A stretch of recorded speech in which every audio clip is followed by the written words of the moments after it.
Very first thing you want to do is to go ahead and open up your Alipay app.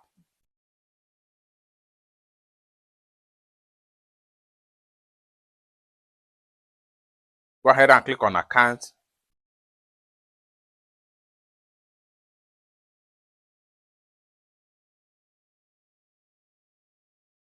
Click on this setting icon.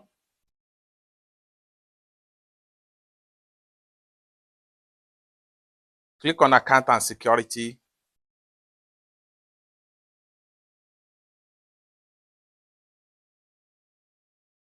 Click on security center.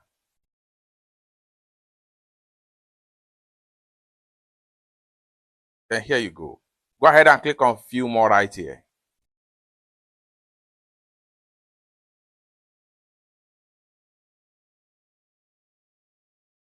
So here we go.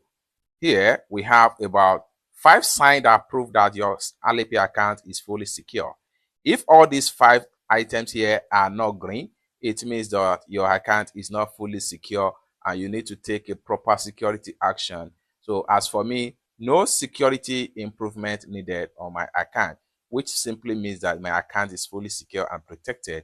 It's that simple. Always keep on checking your account security in Alipay to avoid conflict with your Alipay app. It's that simple. For more tutorial, tips and tricks on how best to use your Alipay app, consider to subscribe. Thank you so much for watching, and I hope to see you in my next video. Bye for now.